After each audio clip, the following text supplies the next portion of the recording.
Hello everyone and good morning সবাইকে। তোমরা সবাই ভালো আছো তো? ঠাকুর যেন তোমাদেরকে সব সময় ভালো রাখে, সুস্থ রাখে, আমি এই প্রার্থনাই সকালবেলা উঠে করব। আমার জীবনটা একটু অন্যরকম। বাইরে থেকে আমি অনেকটা বেশি হাসি খুশি থাকি, সবার সঙ্গে মিশি, সবার সঙ্গে ভালো সময় কাটাই, কথা বলি, মানে একদম ফুরফুরে। আমি না ওরকম মন খারাপ করে গোমরা মুখে ঠিক থাকতে পারি না। আর ভেতরে অনেক কিছু যেগুলো আমি সবার সঙ্গে শেয়ার করতে পারি না, অনেকটা ব্যথা, অনেকটা কষ্ট, অনেক কিছু চাপা আছে যেটা আমি সবাইকে বলতে পারি না।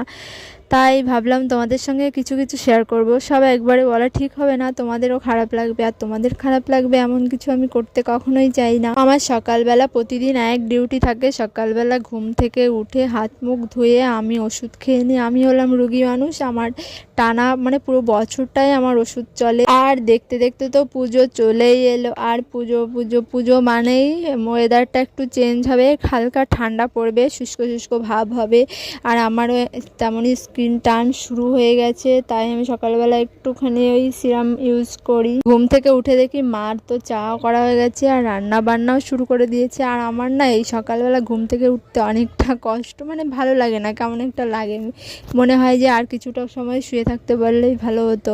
আমি সারাদিনে ঘুমাই না, শুইও না, ইচ্ছা করে না আমার দিনের বেলা অতটা, কিন্তু ওই সকালবেলাটা আমার প্রচণ্ড একটা ঘুম পায়। তোমরা দেখো আমি কেমন একটা জায়গায় থাকি। এমনিতে ঘরের তো এই অবস্থা, তার উপরে বাইরে পুরো জলে ভর্তি। আমি মানে কখনো পাটা তুমি শুকনো থাকবে না, বাইরে বেরোলেই তোমার ভিজে পায়ে ঘরে উঠতে হবে, আবার নামলেই এইরকম একটা অবস্থার মধ্যে দিয়েই চলছে আর কি। তো কি আর করা যাবে, এটার নামই হয়তো জীবন। যেভাবে চলছে সেভাবেই মেনে নিতে হবে। সব কিছু সবসময় আমাদের হাতে থাকে না, কি ঠিক বললাম তো? আমাদেরও এত খারাপ অবস্থা ছিল না, শুধু হয়েছে একজন মানুষের জন্য, আর সে মানুষটা আমাদের খুব খুব কাছের মানুষ।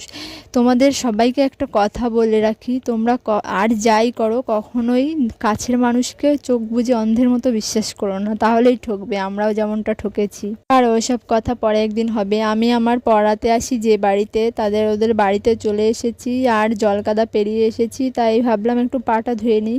আবার পচা জলে আমার পাটা আবার চুলকায়, আমার কেমন যেন একটা অস্বস্তি হয়, তাই একটু ভালো জল দিয়ে পা ধুয়ে নিলাম। আর এসেই শুনছি আমার একটা স্টুডেন্ট আছে, মানে দুজনকে পড়াই, এক স্টুডেন্ট ওর পায়ে জোক লেগেছে, ও সেই জোক বাঁধিয়ে নিয়ে এসছে। দেখি কেমন জোক বাঁধালো, সত্যি কিনা মিথ্যে।